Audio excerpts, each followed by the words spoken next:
दुनिया भारत में बढ़ते इस्लामोफोबिया और इस्लामी वर्षे के पामाली का संजीदगी से नोटिस ले। अयोध्या में नाम नेहाद राम मंदिर पर हालिया परचम कुशाई के वाक़े पर गहरी तशवीश का इजहार किया। ये फैसला मोहन भगवत करेगा, जो आरएसएस का हेड है। अब इन दोनों को अपनी कार्रवाई दिखानी है, योगी को भी और मोदी को भी, कि मोहन भगवत किससे ज्यादा राजी होता है कि उसको अगले इलेक्शन के बाद वजीर आजम के लिए नामजद करें। और इसीलिए अब दोनों बढ़ चढ़ कर मुसलमानों के खिलाफ और हिंदू धर्म के ऊपर और हिंदू राष्ट्र पे और अखंड भारत के ऊपर बहुत आवाजें बुलंद कर रहे हैं। पागल फ्रेंजी, पागलपने का एक वैश्यपन पूरे भारत के अंदर इन्होंने बर्पा कर दिया है। उसको बड़ी खुजली है ज़ैद अहमद को कि क्यों हो रहा है, कैसे हो रहा है, नहीं होना चाहिए। अबे नहीं होना चाहिए तो अरे पाकिस्तानी पंजाबी, अबे लाहौरिये, कुछ कर ना, कुछ तो कर। कि आज प्राइम मिनिस्टर नरेंद्र मोदी ने अयोध्या के अंदर जहां पे वो राम मंदिर है वहां पे एक झंडा जो है सेक्रेड झंडा उसे कहते हैं, वो लहराया है। प्रधानमंत्री नरेंद्र मोदी की इस तस्वीर ने पूरे भारत और दुनिया भर में फैले करोड़ों हिंदुओं को भावुक कर दिया है। लेकिन आप ये जानकर हैरान हो जाएंगे कि राम मंदिर के शिखर पर लहरा रहे इस भगवा ध्वज को देखकर पाकिस्तान में भूचाल आ गया है।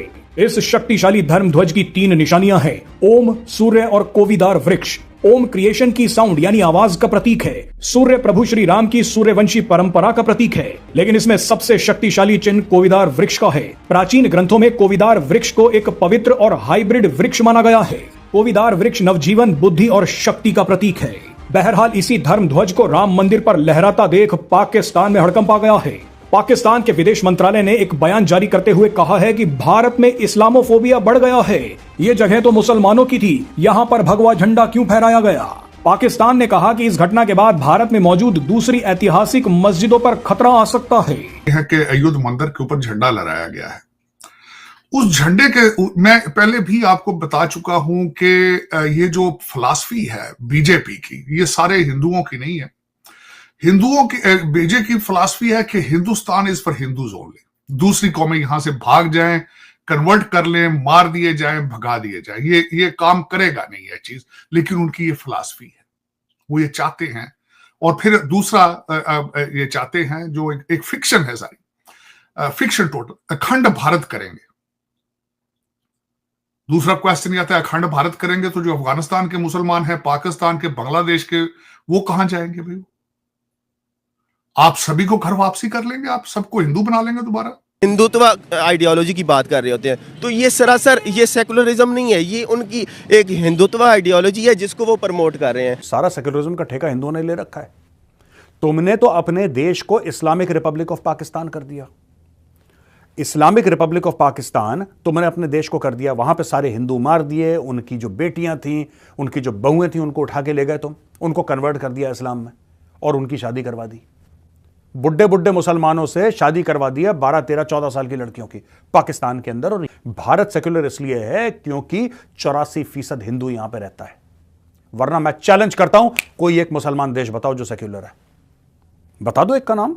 मेजर का भी एजुकेशन हो जाए ना यार, मेजर को भी पता लग जाए। जय हिंद दोस्तों, नमस्कार दोस्तों। लाल टोपी कह रहा है कि भारत में हिंदू अपनी हजारों साल की गुलामी से आजादी का जश्न मना रहे हैं। भारत में इस समय हिंदुत्व की लहर चल रही है और इसके बाद मोदी मुसलमानों और पाकिस्तान पर हमला करेगा। दोस्तों, ये पाकिस्तानी इस्लामिक जिहादी भारत को सेक्युलरिज्म का पाठ सिखा रहे हैं। इनके मुल्क पाकिस्तान में तो हिंदू, सिख, ईसाई डर डर कर जी रहे हैं। कब उन पर इस्लामिक जिहादी हमला कर दे पता नहीं। आए दिन हिंदू बच्चियों को जिहादी उठाकर ले जाते हैं। हिंदू मंदिरों की जो बर्बाद स्थिति पाकिस्तान में है वैसी कहीं नहीं है। 1947 में जो हिंदू 20 से 25% पाकिस्तान में थे, वही आज मुश्किल से 1 से 2% बचे हैं और आने वाले समय में ये भी खत्म हो जाएंगे। पाकिस्तानी जाहिल भड़क उठे हैं, कह रहे हैं कि हमारी तरक्की को भारत ने रोक रखा है, भारत हमें आगे बढ़ने नहीं दे रहा। दोस्तों, पाकिस्तान के इन जाहिलों को कौन बताए कि पाकिस्तान की तरक्की ना करने का कारण इस प्रकार के जाहिल ही हैं, क्योंकि पाकिस्तान इस प्रकार के मदरसा जाहिल जिहादियों से भरा हुआ है जो अपनी मदरसा छाप सोच से अभी तक बाहर नहीं निकले हैं, तो तरक्की कहां से करें? इस पर आपकी क्या राय है, कमेंट में जरूर बताएं। आपको गुस्सा नहीं आता मंदिर बन रहे हैं गुस्सा तो आता, जाहिर सी बात है, क्योंकि इसकी एक्सट्रीमिज्म वाली बात कर दी है। उधर इंडिया में है ना मस्जिदें, वो क्यों शहीद कर रहे हैं? हमें 4.5 लाख के करीब मस्जिदें हैं, कौन सी शहीद की है? वो बाबरी मस्जिद शहीद नहीं की उन्होंने। तो कहते बाबर ने हमला करके बनाया था, आज राम मंदिर बन गया वहाँ पे। तो मंदिर बना दिया ना, मस्जिद की जगह पे मंदिर बन सकता है? जो पहले मंदिर था उन्होंने मंदिर ही बना दिया। मस्जिद की जगह पे मंदिर नहीं बन सकता, मंदिर की जगह पे मस्जिद बनती है।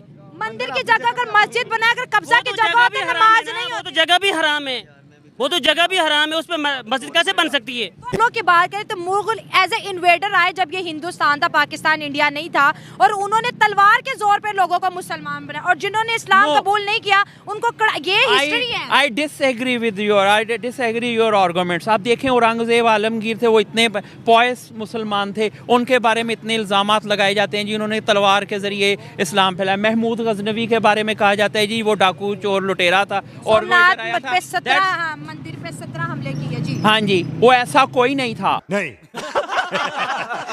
जिस तरह नेतन्याहू को जंग चाहिए अपने आप की हुकूमत, अपनी हुकूमत को बचाने के लिए, इसीलिए वो गाजा की जंग को घसीटे जा रहा है, नुकसानात उठाने के बावजूद और पूरी दुनिया से जलील होने के बावजूद। इसी तरह नरेंद्र मोदी को भी जंग चाहिए और खून चाहिए। जैद हामिद, मैं ये बात समझता हूं बेटा कि हिंदुओं के खिलाफ जो नफरत है ये कहां से है और कहां से उत्पन्न होती, कहां से आती, और इतनी मजबूत क्यों नफरत है तुम लोगों के दिल में हिंदुओं के लिए। वो कोई दिक्कत नहीं है, वो कोई दिक्कत नहीं है। तुम जितनी बद्दुआएं दो, हमारा मुल्क और तरक्की करता चला जाएगा और तुम्हारा बेड़ा गर्क होता जाएगा। वैसे घर जाके कभी अपने दादा का नाम पूछना। वो कौन था भैया अमर अकबर एंथोनी में, क्या नाम था? किशन लाल। किशन लाल है तुम्हारे दादा का नाम, समझे? चेक करो जरा, चेक करवाओ, तुम्हारे दादा का नाम किशन लाल है। किशन लाल का बेटा बाद में कन्वर्ट हो गया और तुम पैदा हो गए उस घर में, ठीक है? तो जैद हामिद और नाम ऐसे ऐसे लंबे चौड़े, लेकिन बेटा तुम हो किशन लाल के औलाद। हिंदुओं का क्या किया पाकिस्तान में? भाई हिंदू तो 2% भी नहीं थे यहाँ पे। कई बेचारे यहां से हिंदू हमारे भाई जो हैं वो यहां से भागकर इंडिया गए, जलीलो ख्वार होके कई वापस आ चुके। लेकिन देखें ना, मेजॉरिटी है वहां पे, तो 2% है। आप इतनी ज्यादा पॉपुलेशन का क्या करेंगे? चाहता हूं राजनाथ साहब की स्टेटमेंट पे खासकर देखें। कल उन्होंने इंग्लिश में खबर दी, हु नोज के सिंध वापस आ जाए। मैंने उसका जवाब दिया कल ट्वीट के जरिए। मैंने कहा हु नोज के पंजाब इकट्ठा होकर एक नया कंट्री बन जाए। हु नोज के बंगाल इकट्ठा हो जाए, बंगाल आपका कोलिकत और ढाका इकट्ठा हो जाए। हु नोज के चिकन नेक टूट के एक नया कंट्री बन जाए। हु नोज चीमा साहब के मणिपुर और असम आजाद हो जाए। वहां पे भी तो सेपरेट मूवमेंट चल रही है। तो हु नोज के आपके 26 टुकड़े हो जाएं। Who knows? आप भी मणिपुर नहीं जाते, आप मणिपुर से सुतेले बच्चे का आप सलूक करते हैं। हु नोज आप पंजाब नहीं गए, बिहार जाते रहे जब फ्लड आए, वहां पे सेंटीमेंट मौजूद है। सिख भाईजान आपके साथ नहीं है। मैं स्टेटमेंट देना चाहूंगा, कल आपने अयोध्या के ऊपर झंडा लगाया है, तो कल भाईजान पन्नू ने स्टेटमेंट दी है कि हम इसी अयोध्या, इसी मंदिर को तोड़कर बाबरी मस्जिद दोबारा बनाएंगे। ये उनकी स्टेटमेंट है। उन्होंने कल पन्नू भाईजान ने स्टेटमेंट दी है कि अब टाइम आ चुका है मुसलमान अपनी शहीदियां दें भारत के अंदर। ये कल उनकी स्टेटमेंट थी। ठीक है, आप में और पन्नू भाईजान में कोई फर्क नहीं है। आप सिर्फ ये है कि कुर्ते पजामे में हैं और पन्नू भाईजान जो है वो बाहर बैठ के नारे लगा रहे हैं। अगर आपका लेवल ये है तो ठीक है, वेलकम टू द पार्टी। आप दिस इज व्हाट यू, कभी आप एक वो अपनी बीजेपी की फौज, मैं इसको भारत की फौज नहीं कहता क्योंकि ये इनको सियासी मकासद के लिए इस्तेमाल किया जाता